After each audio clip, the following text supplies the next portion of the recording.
علی اور عباس کو بلایا، ان کے کندھوں پہ آپ نے یوں ہاتھ رکھے اور آپ کے پاؤں یوں زمین پہ لگ رہے، آپ پورا پاؤں نہیں لگا پا رہے تھے کمزوری سے، یہ پوزیشن تھی اس طرح. اور پھر آپ نے ایک عجب بات فرمائی جو کسی نبی نے نہیں فرمائی، فرمایا کہ میرے بعد میری آنے والی امت کو میرا سلام کہتے ہیں. اور آپ نے فرمایا لوگوں میرے جانے کا وقت آ چکا ہے. آپ نے فرمایا فضل میرا قرضہ ذمے لیتے. پھر اٹھنے لگے، اٹھ نہیں سکے تو آپ نے فرمایا ابو بکر سے کہو نماز پڑھائے عشاء کی. 12 ربیع الاول آ گئی، 632 عیسوی اور 11 ہجری. آپ کی طبیعت میں بشاشت آئی تو صحابہ نماز پڑھ رہے تھے، آپ نے دروازہ کھول کے سب کو یوں دیکھا. یہ آپ کی آخری زیارت تھی اپنی امت کے لیے. اس کے بعد آپ اپنے اللہ کی طرف کا سفر شروع کیا. تو جبریل بولے یا رسول اللہ، اللہ آپ کی ملاقات کے شوق. آپ نے فرمایا جاؤ اللہ سے پوچھ کے آؤ. اور عمر رضی اللہ عنہ تلوار اٹھائے ہوئے تھے، جو کہے گا اللہ کا نبی فوت ہوگا میں سر اڑا دوں گا. وہ فوت نہیں ہوئے، وہ اللہ کے پاس گئے. میرے صدیق نے کہا لوگو من کان یعبد محمدا فإن محمدا قد مات.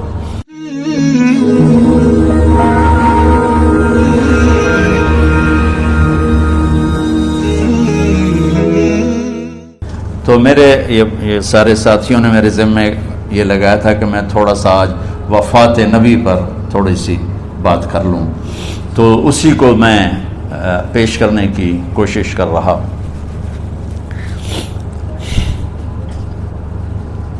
تو 53 برس کی عمر میں آپ نے مکہ سے مدینہ کی ہجرت فرمائی اور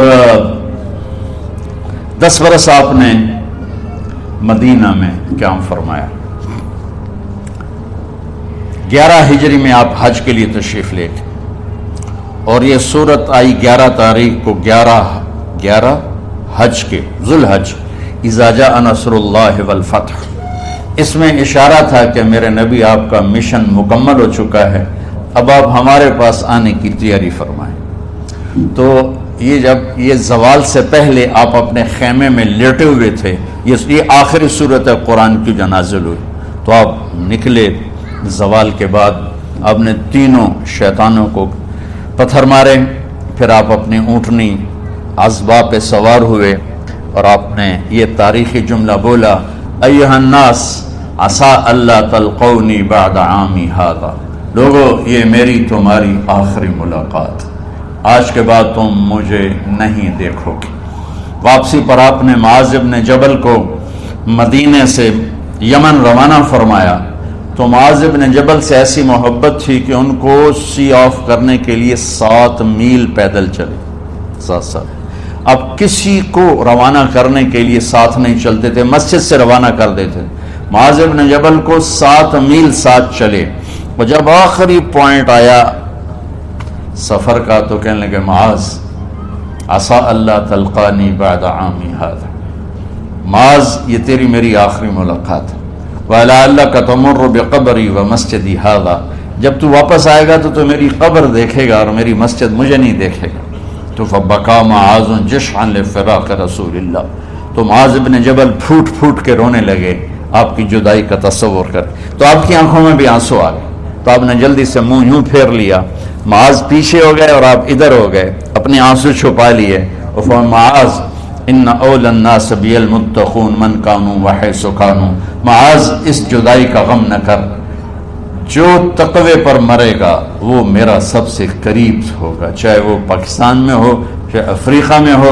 میرے سب سے قریب وہ ہوں گے جو تقوی والے ہوں گے، جو اللہ سے حیا کرنے والے ہوں گے. جب آپ واپس تشریف لائے 29 محرم صفر 29 صفر عصر کی نماز کے بعد ایک جنازہ تھا. اس جنازے کو پڑھانے کے بعد اس کو دفن کے لیے آپ جنت البقیع تشریف لے گئے. وہاں سے واپس ہونے لگے تو سر درد اٹھا. اور وہ درد ایک دم بڑھنا شروع ہوا، اور اس دن باری حضرت عائشہ کے گھر کی تھی، تو آپ گھر میں تشریف لاتے لاتے درد کے ساتھ بخار، تیز درد، تیز بخار، اور 14 دن 12 ربیع 29 30 2 دن یہ اور 12 دن اگلے 14 دن آپ نے بیماری دیکھی، مسلسل سر درد اور مسلسل بخار۔ اور روزانہ آپ جب گھر بدلتے، اس وقت 9 بیویاں زندہ تھیں، تو آپ پوچھتے کل کس کی باری ہے، کل کس کی باری ہے؟ جی میمونہ کی ہے۔ اگلا دن کل کس کی باری؟ جی حفصہ کی ہے۔ کل کس کی باری ہے؟ ام سلمہ کی ہے۔ تو بیگمات نے اس سے سمجھا کہ اللہ کے نبی یہ چاہتے ہیں کہ میں بیماری کے دن عائشہ کے پاس گزاروں، ورنہ آپ کو تو خود پتہ ہے کل کس کی باری ہے، پرسوں کس کی باری ہے، ترسوں کس کی باری ہے۔ تو حضرت میمونہ کے گھر میں آپ تشریف فرما تھے، تو ساری باقی 7 بیگمات جمع ہوئیں اور انہوں نے آ کے عرض کی، یا رسول اللہ، جب تک آپ بیمار ہیں آپ عائشہ کے پاس آرام فرمائیں، اور جب اللہ آپ کو شفا دے دے تو پھر ہماری ترتیب کو آپ دوبارہ شروع فرما دیں۔ تو آپ نے سب کا شکریہ ادا کیا۔ عدل کی مثال کا اسلام جب دوسری شادی کی اجازت دیتا ہے تو عدل کی شرط لگاتا ہے، اِلَّمْ تَعْدِلُوا، اگر عدل نہیں کر سکتے پھر ایک ہی ہے عدل۔ اور آپ نے فرمایا جس نے دوسری شادی کی اور عدل نہ کیا، کتنی مرضی عبادت کر کے آیا، تو قیامت کے دن آدھا حصہ اس کا فالج زدہ ہوگا، ایک سائیڈ اس کی فالج زدہ ہوگی، کتنے ہی مراقبے کر کے کتنی ہی نمازیں پڑھ کے آیا ہو، انصاف نہیں کیا تو پورا آدھا حصہ فالج کی پکڑ میں ہوگا۔ تو جب سب بیگمات نے یہ کہہ دیا کہ آپ وہاں گزاریں تو آپ نے شکریہ ادا کیا، علی اور عباس کو بلایا، ان کے کندھوں پہ آپ نے یوں ہاتھ رکھے اور آپ کے پاؤں یوں زمین پہ لگ رہے، آپ پورا پاؤں نہیں لگا پا رہے تھے کمزوری سے، یہ پوزیشن تھی اس طرح۔ اور یہ پیر کا دن تھا، آپ حضرت عائشہ کے گھر میں داخل ہوئے اور اگلے پیر کو حضرت عائشہ کے گھر میں آپ اپنے اللہ کے پاس چلے گئے۔ آخری ہفتہ آپ نے حضرت عائشہ کے گھر میں گزارا۔ صحابہ ملاقات کے لیے حاضر ہوئے تو آپ ان کو دیکھ کے رونے لگے اور فرمایا کہ میں تمہیں اللہ کے سپرد کرتا ہوں، اللہ تمہاری حفاظت کرے، اللہ تمہارا ساتھی ہو، آواکم اللہ، حفظکم اللہ، نصرکم اللہ، بہت دعائیں دی۔ تو عبداللہ بن مسعود رضی اللہ تعالیٰ عنہ نے پوچھا، یا رسول اللہ، لگتا ہے جیسے جانے کا وقت ہے، تو آپ کو غسل کون دے گا؟ تو آپ نے فرمایا میرے اہل بیت۔ آپ کو کفن کون دے گا؟ کہا میرے اہل بیت۔ آپ کا جنازہ کون پڑھے گا؟ تو آپ رونے لگے۔ تو آپ نے فرمایا جب تم مجھے غسل دے دو تو سب نکل جانا، سب سے پہلے میرے 2 وزیر جبریل و میکائیل آئیں گے اور وہ میرے اوپر درود و سلام پڑھیں گے۔ ہمارے نبی کا جنازہ ایسے نہیں ہوا اللہ اکبر اور پیچھے صفیں، آپ کی چارپائی کے پاس آ کر صحابہ کھڑے ہو جاتے تھے، وہ میں ابھی بتاتا ہوں۔ تو آپ نے فرمایا سب سے پہلے جبریل و میکائیل آ کر میرے اوپر درود و سلام پڑھیں گے، پھر اس کے بعد 7 آسمان کے فرشتے باری باری آئیں گے۔ جب وہ چلے جائیں گے تو پھر سب سے پہلے میرے خاندان، میرے اہل بیت کے مرد آ کر میرے اوپر سلام پڑھیں گے، پھر ان کی خواتین آ کر سلام پڑھیں گی، پھر ان کے بچے آئیں گے، پھر ان کے نوکر اور نوکرانیاں آئیں گی، اس کے بعد مہاجرین مکے کے قریش آئیں گے، اس کے بعد ان کی عورتیں آئیں گی، ان کے بچے آئیں گے، ان کے نوکر اور نوکرانی آئیں گی، اس کے بعد مدینہ والے آئیں گے، پھر مدینے کی خواتین آئیں گی، پھر ان کے نوکر نوکرانی آئیں گے، اور اس کے بعد مجھے تم اللہ کے سپرد کر دینا۔ اور پھر آپ نے ایک عجب بات فرمائی جو کسی نبی نے نہیں فرمائی، فرمایا کہ میرے بعد میری آنے والی امت کو میرا سلام کہہ دینا، اور انہیں کہنا کہ ان کے بعد جو آئیں ان کو بھی میرا سلام کہہ دینا۔ اور اس طرح میرے سلام کو قیامت تک اللہ کے نبی نے پہنچایا کہ ہر آنے والی امت، ہر آنے والی نسل اگلی نسل کو اس نبی کا سلام پہنچائے۔ آپ کے جانے میں 5 دن باقی تھے تو آپ نے فرمایا مجھے 7 کنوؤں کے پانی سے غسل کرواؤ۔ تو 7 کنوؤں سے پانی لایا گیا مشکیزوں میں بھر کے۔ تو حضرت عائشہ کے گھر میں کوئی ایسا ٹب نہیں تھا جس میں بیٹھ کے وہ آپ نہا سکتے، تو حضرت حفصہ کے گھر سے ٹب منگوایا گیا، آپ اس میں بیٹھے، تہمت باندھا ہوا تھا، کرتا اتارا اور آپ پر 7 کنووں کا پانی ڈالا گیا، تھوڑا تھوڑا تھوڑا تھوڑا تھوڑا تھوڑا، تو اس سے بخار کی شدت کم ہوئی، اور آپ سر درد کی وجہ سے آپ نے ایسے پٹی باندھی سرخ رنگ کی، اور اس کے بعد حضرت علی اور فضل بن عباس کے کندھوں کا آسرا لے کر آپ مسجد میں تشریف لائے، اور آپ ممبر پر بیٹھے اور آپ نے فرمایا،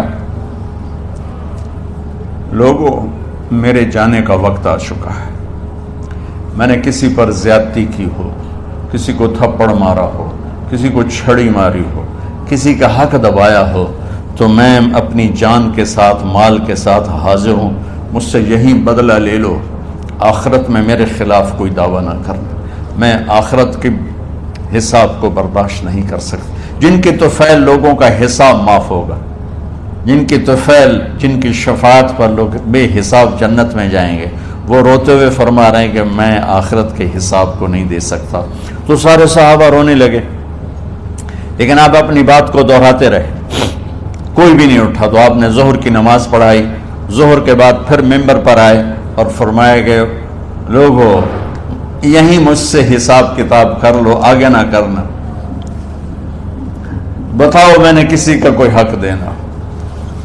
ایک صحابی کھڑے ہو، یا رسول اللہ آپ نے میرے 3 روپے دینے ہیں، 3 درہم۔ تو آپ نے فرمایا دینے ہوں گے ضرور، پر مجھے یاد نہیں، بتاؤ گے کس طرح دینے ہیں؟ کہ یا رسول اللہ آپ کے پاس سائل آیا تھا، آپ سے مانگا، آپ کے پاس تھے نہیں، تو آپ نے مجھ سے کہا تیرے پاس کچھ ہیں؟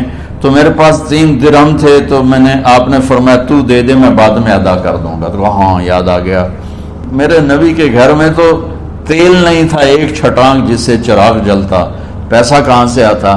تو آپ کے سامنے آپ کے کزن فضل بن عباس کھڑے تھے، آپ نے فرمایا فضل میرا قرضہ ذمہ لیتے ہو؟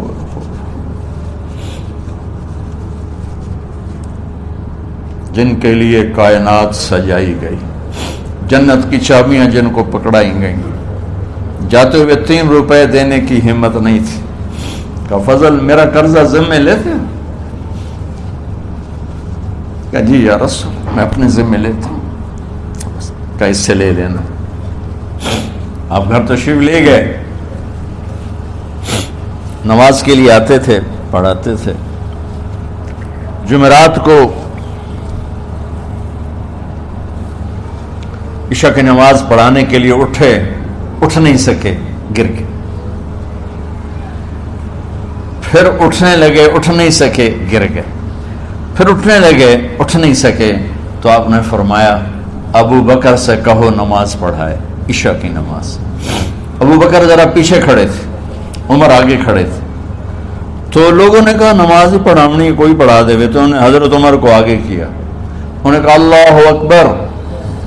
جب حضرت عمر کی تکبیر سنی تو آپ نے اندر سے زور سے فرمایا عمر کو پیچھے کرو، ابو بکر کو آگے کرو، میرے رب کا فرمان ہے میرے مصلی پر ابو بکر کے سوا اور کوئی کھڑا نہیں ہو سکتا۔ جمعرات کی عشاء، جمعہ ہفتہ اتوار کی 15 نمازیں اور پیر کی فجر کی 16 اور جمعرات والی 17 نمازیں ابو بکر نے پڑھائیں میرے نبی کی موجودگی میں۔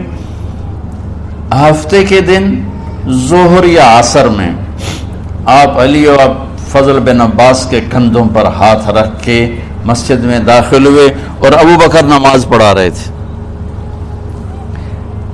ادھر محسوس ہوا کہ اللہ کے نبی آ رہے ہیں، تو ابو بکر نے یوں پیچھے ہٹنا شروع کیا ایسے تاکہ مصلی سے ہٹ جائیں، تو آپ نے ایسے ہاتھ کا اشارہ فرمایا کہ کھڑے رہو، ہٹو نہیں، کھڑے رہو۔ تو وہ پھر آگے مصلی پر آ گئے، تو آپ تشریف لائے اور الٹے ہاتھ ابو بکر کے ساتھ بیٹھ کر آپ نے ظہر یا عصر کی 4 رکعت نماز ابو بکر کی امامت میں ادا فرمائی۔ یہ آپ کی آخری نماز تھی مسجد کے اندر امت کے ساتھ، اور تشریف لے گئے۔ جمعے کا دن تھا، جبریل آئے، یا رسول اللہ مجھے اللہ نے بھیجا ہے کہ جاؤ میرے محبوب کا حال پوچھ کے آؤ۔ اللہ اکبر۔ تو اب درد اور بخار دونوں چیزیں تھیں، سر کا درد بھی ہیوی ویٹ تھا اور بخار بھی، تپش۔ تو آپ نے کہا جبریل تکلیف ہے، تکلیف میں۔ ہفتے کا دن پھر جبریل آئے، یا رسول اللہ مجھے اللہ نے بھیجا ہے کہ جاؤ میرے محبوب کا حال پوچھ کے آؤ۔ پھر آپ نے فرمایا تکلیف میں۔ اتوار کو پھر جبریل آئے، یا رسول اللہ نے بھیجا ہے کہ جاؤ میرے محبوب کا حال پوچھ کے آؤ۔ 12 ربیع الاول آ گئی، 632 عیسوی اور 11 ہجری، آپ کی طبیعت میں بشاشت آئی۔ تو صحابہ نماز پڑھ رہے تھے، آپ نے دروازہ کھول کے سب کو یوں دیکھا۔ تو حضرت انس فرماتے ہیں ہم سب نماز میں تھے، لیکن جب دروازہ کھلنے کی آواز آئی اللہ کے نبی کا چہرہ، تو ہم سب نماز میں یوں ہو گئے، نماز کے اندر ہی سارے اللہ کے نبی کو دیکھنا شروع کر دی، بھول ہی گئے کہ نماز پڑھ رہے ہیں، ایسے گم ہو گیا آپ میں۔ تو آپ نے جلدی سے دروازہ بند فرما دیا۔ یہ آپ کی آخری زیارت تھی اپنی امت کے لیے، اس کے بعد آپ اپنے اللہ کی طرف کا سفر شروع کیا۔ تو اشراق کے بعد آپ نے اپنے بیگمات کو بلایا، ان کو بتایا نہیں کہ میں آج جا رہا ہوں، سب سے ملے، سب کو الوداع کیا اور انہیں بھیجا۔ اس کے بعد آپ نے حضرت فاطمہ کو بلایا، جنت کی عورتوں کی سردار، سب سے زیادہ محبوب بیٹی، سب سے زیادہ جگر کا ٹکڑا، دل کا ٹکڑا کا، جس نے فاطمہ کو دکھ دیا مجھے دکھ دیا، جس نے اسے سکھ دیا مجھے سکھ دیا۔ ہاں، ان کو قریب کا، بیٹی قریب ہو، تو ان کے کان میں کہا میں جا رہا۔ وہ رونے لگی، تو ہم نے کہا رو نہیں، چند دنوں کے بعد تیری میری ملاقات ہو جائے گی سب سے پہلے۔ تو 6 ماہ بعد حضرت فاطمہ کا بھی 24 سال کی عمر میں یا 25 سال کی عمر میں انتقال ہو گیا۔ ان کو رخصت فرمایا۔ پھر آپ نے داماد مولا علی کو بلایا، ان کا سر اپنی گود میں رکھا اور ان کے سر پہ اور کمر پہ ہاتھ پھیرتے رہے اور ان کو دعائیں دیتے رہے۔ آہستہ آہستہ تھی، آواز اونچی نہیں تھی، پست آواز تھی، اور یوں سر پہ کمر پہ، سر پہ کمر پہ، اور دعائیں دے رہے ہیں۔ ان کو رخصت فرمایا۔ آخر میں اپنے جگر کے ٹکڑے حسن اور حسین کو بلایا۔ ایک آپ کو حدیث سناتا، میرے نبی نے فرمایا اپنے بچوں کو عزت دیا کرو، اکرموا اولادکم۔ خاص طور پہ ان ماؤں سے کہتا ہوں کہ جب ہم بچوں سے عزت چھین لیتے ہیں، ان سے ہم سب کچھ چھین لیتے ہیں۔ پڑھے نہیں ہو، اسکول نہیں گئے ہو، ٹیوشن نہیں پڑھی ہے، ہوم ورک نہیں کیا ہے، یہ کیوں کھایا، یہ کیوں پہنا، اس پر جب ماں اور باپ بچے کو ذلیل کرتے ہیں تو اب یاد رکھیں آپ ان کے دلوں میں اپنے لیے نفرت بھر رہے ہیں۔ میرے نبی نے فرمایا بچوں کو عزت دو، اولاد کو عزت دو۔ وہ عزت تمہیں واپس کریں گے جب تمہیں ضرورت ہوگی، جب تم ان کے محتاج بنو گے تو پھر وہ عزت تمہیں واپس ملے گی۔ اگر ڈانٹ ڈپٹ تربیت کے نام پر کچھ نہیں ملے گا۔ تو آپ حسن حسین کو کیا عزت دیتے تھے؟ آپ نماز پڑھا رہے ہیں، نماز ہے مسجد کے اندر، گھر میں نہیں ہے، اور آپ سجدے میں گئے، دونوں بھائی کود کے کمر پہ چڑھ گئے۔ کوئی ہمارے آج کا دیندار ہوتا اس اتنے ہی انہوں نے 2 لتر مارنے آئے، آپ نے سجدہ لمبا کر دیا۔ صحابہ کو خوف ہوا کہ آپ فوت ہو گئے۔ عبداللہ بن مسعود نے سر اٹھا کے دیکھا تو دونوں بھائی کمر پہ چڑھے ہوئے تھے اور آپ سجدے میں پڑے ہوئے تھے۔ انہوں نے ہاتھ آگے بڑھایا اتارنے کے لیے، تو آپ نے بغلوں سے دیکھا کہ کوئی ہاتھ آ رہا ہے بچوں کو اتارنے کے لیے، تو سجدے میں ایسے ہاتھ ہوتے ہیں، تو آپ نے یوں کر کے ان کو روک دیا اشارے سے۔ جب تک حسن حسین علیہم السلام کمر پہ سوار رہے میرے نبی نے سجدے سے سر نہیں اٹھایا، یہ عزت دی۔ اور جب وہ اترے پھر آپ سجدے سے اٹھے، سلام پھیرتے ہوئے اپنے دونوں بچوں کو گود میں لے کے فرمایا میرے ماں باپ ان پہ قربان، انہیں تکلیف نہ دیا کرو۔ اور آپ ان کے لیے گھر آتے، روزانہ ٹائم نکالتے. آج والدین کے پاس اولاد کے لیے ٹائم نہیں، کل اولاد کے پاس والدین کے لیے ٹائم نہیں ہوگا.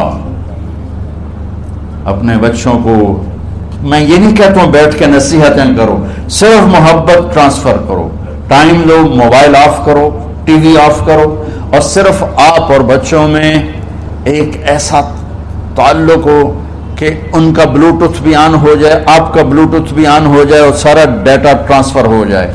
بلوٹوتھ کو آن کیے بغیر ڈیٹا ٹرانسفر ہوگا؟ دسو بھائی.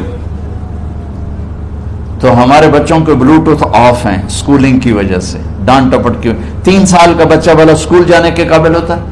3 سال کا بچہ ماں کی گود کے لیے ہوتا ہے، باپ کی چھاؤں کے لیے ہوتا ہے. وہ روتا ہوا جاتا ہے، روتا ہوا آتا ہے. روزانہ ماں باپ سے نفرت اپنے اندر وہ پیدا کرتا ہے اور اس کو پالتا ہے، بڑھاتا ہے. آپ گھر میں تشریف لاتے اور حسن حسین کے لیے گھٹنے ٹیک دیتے، ہاتھ ٹیک دیتے، آؤ بچوں اپنے اونٹ پہ چڑھ جاؤ. دونوں بچوں کو کمر پہ چڑھا کے اور پورے کمرے میں چکر لگاتے تھے. پھر پوچھتے تمہاری سواری کیسی ہے، اونٹ کیسا ہے؟ پھر دونوں کو اتار کے زینب کو بٹھاتے اور زینب کو پورے کمرے کا چکر لگواتے. شہنشاہ ہے انبیاء، انبیاء کے بادشاہ نہیں، پوری کائنات کی اللہ تعالیٰ نے آپ کو بادشاہی عطا فرمائی، سرداری عطا فرمائی، اور کائنات کی سب سے زیادہ مصروف ترین اور ذمہ دار ترین ہستی روزانہ بچوں کے لیے ٹائم نکالتے تھے. ادھر چھوٹا سا تاجر کہتا ہے ٹائم کوئی نہیں، یا مائیں کہتی ہیں ٹائم کوئی نہیں. ہائے ہائے ہائے، جگر کے ٹکڑوں کو بلایا، جو ہی سینے سے لگایا آنسو شروع ہو گئے. بیویوں کو رخصت کیا، خاموش. بیٹی کو رخصت کیا، خاموش. داماد کو رخصت کیا، خاموش. جو ہی بچوں کو سینے سے لگائے تو آپ کے آنسو نکلنا شروع ہوئے کہ ایک زہر میں تڑپ تڑپ کے مرے، ایک کا سر کٹ کے نیزے پہ چڑھا. میرے نبی آگے آنے والے زمانے میں دیکھ رہے تھے کہ میرے بچوں کے ساتھ کیا ہونے والا ہے. اس پر آپ بے قرار ہو کر روئے، بولے کچھ نہیں. ان کو بھی رخصت فرما دی. جب وہ چلے گئے تو جبریل آ گئے. یا رسول اللہ، باہر ملک الموت دروازے پر کھڑا ہے، اندر آنے کی اجازت چاہتا. تو آپ نے فرمایا آ جائے. میں نے کب روکا؟ تو ملک الموت اندر آیا. ایک فرشتہ اور بھی تھا، کہا السلام علیکہ یا رسول اللہ. یا رسول اللہ، میں آپ کو سلام پیش کرتا ہوں، میں نے کبھی کسی کو سلام نہیں کیا. آپ کے رب نے فرمایا جب جاؤ تو اجازت لے کے جانا، بن اجازت اندر نہ جانا. میں کبھی کسی سے اجازت نہیں لیتا. اللہ تعالیٰ نے فرمایا آنا چاہیں تو لے آنا، رہنا چاہیں تو چھوڑ کے آ جانا. یہ اختیار اللہ نے کبھی کسی کو نہیں دیا. آپ پہلی اور آخری ہستی. تو آپ نے فرمایا اگر میں اجازت دے دوں تو میری جان نکالو گے؟ اچھا جی، میں تو اللہ کے امر کا پابند. تو آپ نے جبریل سے پوچھا کیا کہتے ہو، تم کیا کہتے ہو؟ جبریل نے کہا یا رسول اللہ، اللہ آپ کی ملاقات کے شوق. میرے بھائی بہنوں، اللہ سے یہ دعا کیا کرو کہ اللہ ایسی موت دے جب جانے کا وقت ہے تو ہماری ملاقات کے شوق میں ہو.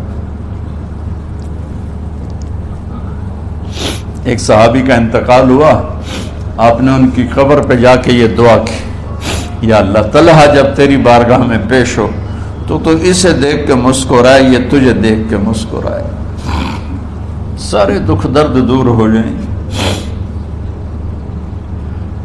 تو جبریل بولے یا رسول اللہ، اللہ آپ کی ملاقات کے شوق میں.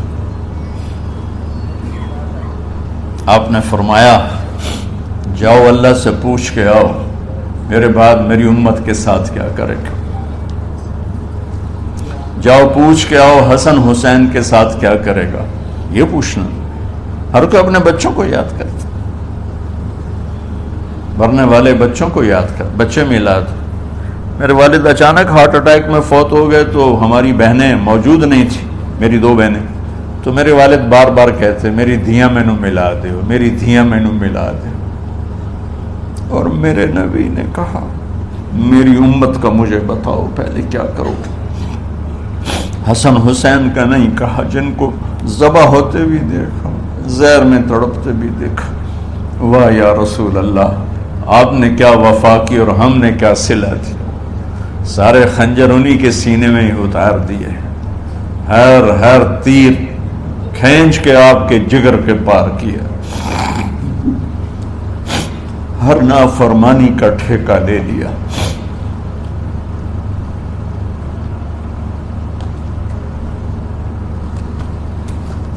آؤ پوچھ کے آؤ میرے بعد میری امت کا کیا کرے گا۔ تو جبریل جا کر پیغام لائے کہ اللہ تعالیٰ فرما رہے ہیں ہم آپ کی امت کو تنہا نہیں چھوڑیں گے۔ میرے رب کی عزت کی قسم، خواتین و حضرات، میرے رب کی عزت کی قسم، میرے نبی یہ بات نہ اٹھاتے تو کوئی ہم میں خنزیر بنتا، کوئی بندر ہو جاتا، کوئی کتا ہو جاتا، کوئی سانپ بچھو بن جاتا۔ اللہ کی ہم سے کیا رشتہ داری؟ اس کملی والے پہ درود و سلام پڑھو جس نے اولاد کو پیچھے کر کے تمہیں اللہ سے مانگا، اور محشر کا میدان میں جب جہنم آ کے ایک چیخ مارے گی اور آدم سے لے کر عیسیٰ علیہ السلام تک ہر نبی کہے گا نفسی نفسی، ہر ماں باپ کہے گا نفسی نفسی، ہر بیٹا بیٹی کہے گا نفسی نفسی، ہر خامن بیوی کہے گا نفسی نفسی، ہر بھائی بہن کہے گا نفسی نفسی۔ حضرت ابراہیم کہیں گے یا اللہ کسی کا سوال نہیں کرتا، میری جان بچا۔ عیسیٰ علیہ السلام کہیں گے یا اللہ میں اپنی ماں مریم کا بھی سوال نہیں کرتا، میری جان نفسی نفسی۔ کہ ہنگامے میں ایک آواز آئے گی امتی امتی۔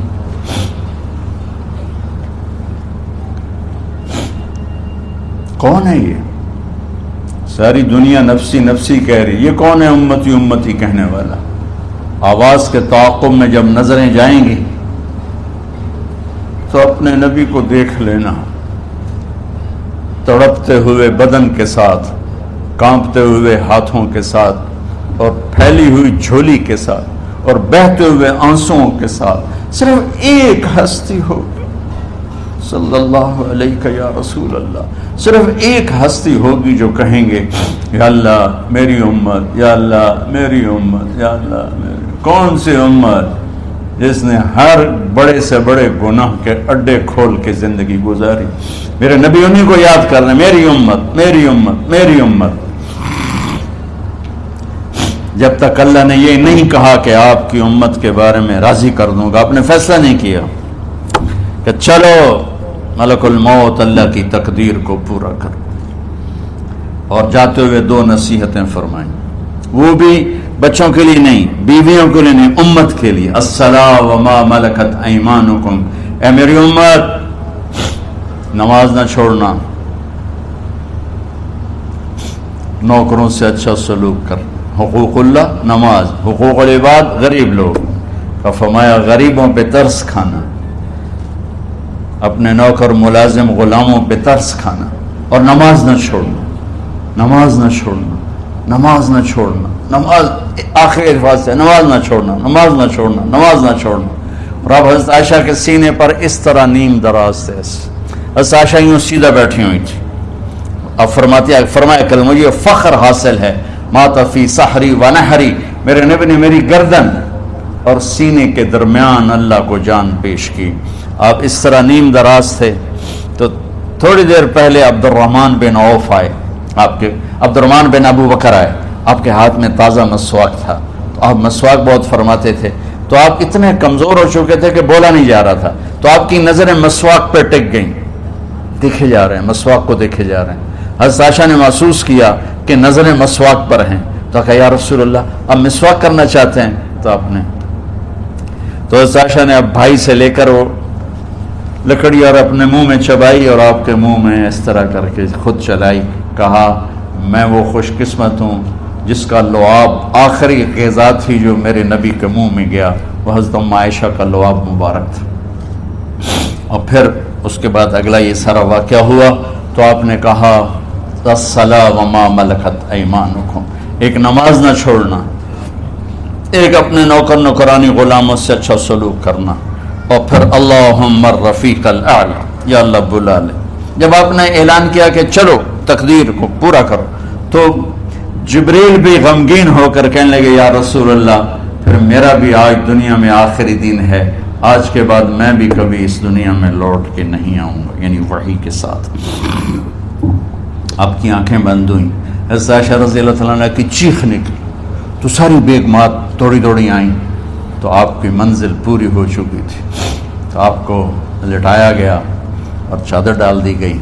ابو بکر رضی اللہ تعالیٰ عنہ اپنی دوسری بیگم کے پاس گئے تھے عوالی، 3-4 میل پتہ چلا، تو وہاں سے گھوڑے پر وہ دوڑتے ہوئے آئے اور آ کر آپ کے ماتھے سے چہرے سے کپڑا ہٹایا اور آپ کے ماتھے پر بوسہ لیا، تو آپ کے آنسو ماتھے پر گرے، کہا و نبیہ واہ خلیلا واہ صفیہ، ہائے میرا نبی، ہائے میرا دوست، ہائے میرا خلیل، ہائے میرا جگر، کہ یا رسول اللہ آج کے بعد آپ کوئی دکھ نہیں دیکھیں گے۔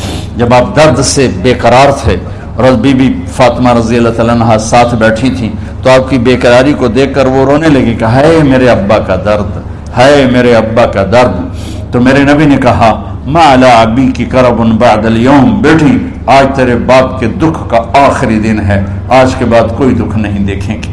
تو صدیق نے کہا آپ آج کے بعد کوئی دکھ نہیں دیکھیں گے۔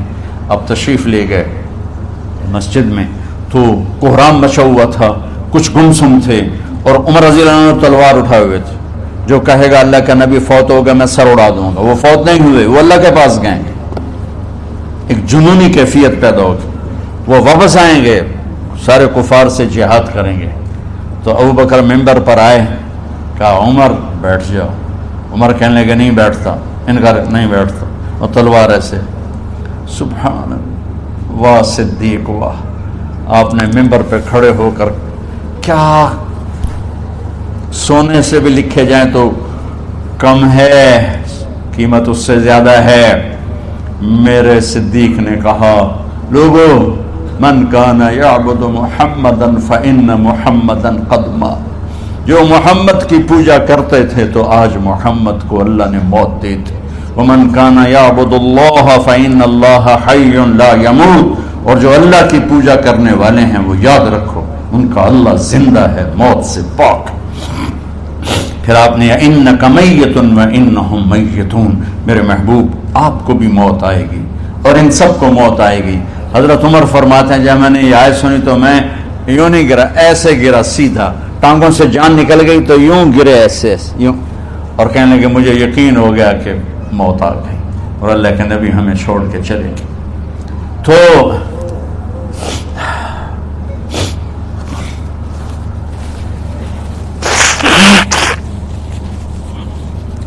غسل کون دے، کیسے دے؟ اہل بیت نے غسل دینا تھا۔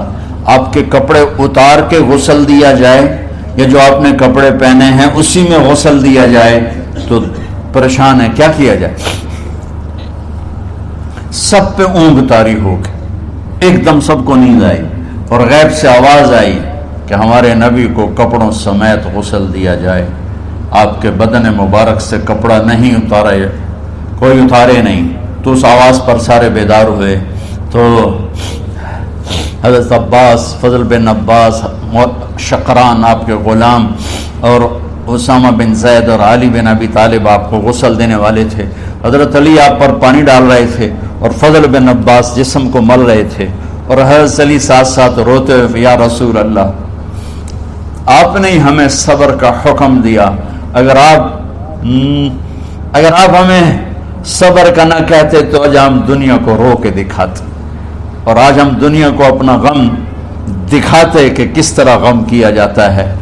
اور یا رسول اللہ آپ کے جانے پر وہ نقصان ہے جو قیامت تک نہ پہلے ہوا نہ بعد میں ہوگا، کہ آپ کے بعد نبوت کا دروازہ بند ہو گیا۔ اس طرح پانی بھی ڈال رہے تھے اور روتے بھی جا رہے تھے، اور فضل بن عباس وہ آپ کے پہلو بدل کر ہاتھ مل رہے تھے، ہاتھوں سے مل رہے تھے۔ قبر کے کھودنے کا وقت آیا تو وہ لحد ہوتی ہے، کھڈا کھود کے پھر سائیڈ میں کھڈا کھودا جاتا ہے، اور ایک ہوتا اسٹریٹ جیسے ہمارے یہاں ڈال کے اوپر وہ سلیب ڈال دیتے ہیں، تو کیسے بنائی جائے؟ تو ابو طلحہ رضی اللہ تعالیٰ عنہ قبر بناتے تھے وہ والی لحد والی، تو فرمایا جو پہلے آ جائے گا نا وہی قبر تیار کر لے۔ تو ابو طلحہ پہلے آ گئے، تو لحد والی قبر تیار کی گئی، اور آپ کے کفن دینے کے بعد وہی وہ سب چلے گئے۔ اس کے بعد باری باری اہل بیت، ان کی خواتین، ان کے بچے، پھر مہاجرین، ان کے خواتین، ان کے بچے، ان کے نوکر، پھر انصار، ان کی خواتین، ان کے بچے، ان کے نوکر۔ تو پیر اور منگل یہ 2 دن سارے گزر گئے، اور منگل کو عشاء کے بعد جا کر یعنی بدھ کی رات آپ کی تدفین کا وقت آیا۔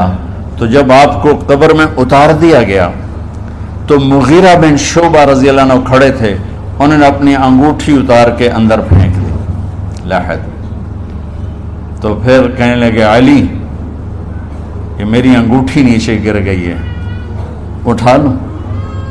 ایک بہانہ کیا نبی کو بوسہ لینے کا، انگوٹھی پھینک کر فرمانے لگے علی وہ میری انگوٹھی گر گئی ہے، اٹھا لو۔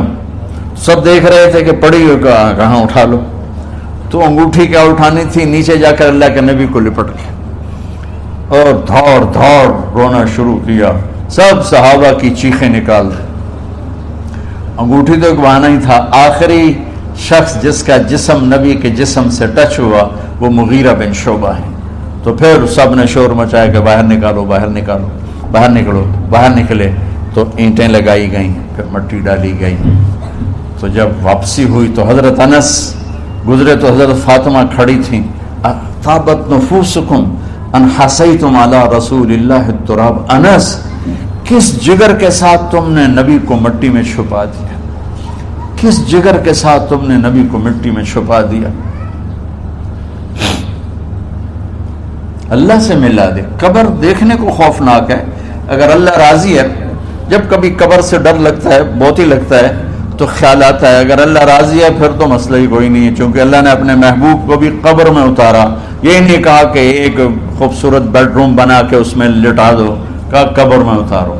اگر اللہ راضی ہے تو مرنے والی ہو یا مرنے والا ہو تو مزے ہی مزے ہیں۔ یہ سارے دعا کرو کہ جب ہم دنیا سے جا رہے ہوں اللہ ہم پہ خوش ہو، اللہ ہم سے راضی ہو۔ کوئی بڑا مسئلہ نہیں ہے، فرائض کے ساتھ اللہ کو راضی کرو اور اچھے سلوک کے ساتھ اللہ کے بندوں کو راضی کرو۔ اپنی زبان کو خوبصورت بول کا عادی بنا، اس سے گالی، اس سے غیبت، اس سے چغلی، اس سے شکایت، اس سے تانے، اس سے طنز اللہ کے واسطے نکال دو، اور اس زبان کو میٹھے بول کا عادی بنا لو۔ کڑوے سے کڑوے زہریلے بولوں کو پی جا ایام کی تلخی کو بھی ہنس کے ناصر، غم کے سہنے میں بھی قدرت نے مزہ رکھا ہے۔ تو داستان غم ہے، بڑی طویل ہے، آج بڑے عرصے کے بعد میں نے آپ کو سنایا ہے، تو پہلے کوئی ایسا مجھے موقع نہیں ملا کہ میں کچھ تفصیل پڑھ کے آتا، تو جتنا میری یادداشت میں تھا وہ میں نے آپ سے شیئر کیا۔ ہر ایک نے جانا ہے، اور ہم چاہتے ہیں جب ہم جائیں تو یہ ہمارے ایسے جانشین ہوں کہ اللہ پاک انہیں ہماری قبروں کے ٹھنڈا ہونے کا ذریعہ بنائے۔ میم اکیڈمی کوئی کاروباری ادارہ نہیں، کوئی اس سے ہم پیسے نہیں بنا رہے، بلکہ اپنی قبر بنانے کی فکر کر رہے ہیں، اور اس آنے والے سیلابی ریلے کو جو فحاشی، عریانی، بد اخلاقی، بد کرداری کا ایک افریت آ رہا ہے، اس سے یہ ہمارے بچے سیسا پلائی دیوار بنے۔ اس چیز کو اس طرح نہیں روکا جائے گا جیسے جہاں زیب نے کہا کہ کمروں میں بند کر دو، اس کو روکا جائے گا کہ ان کو اپنے محبوب کا شیدائی بنا دو، اپنے محبوب کی محبت دے دو، اور پھر کی محمد سے وفاتوں نے تو ہم تیرے ہیں، یہ جہاں چیز ہے کیا لوح و قلم تیرے ہیں۔ السلام علیکم۔ علی اور عباس کو بلایا،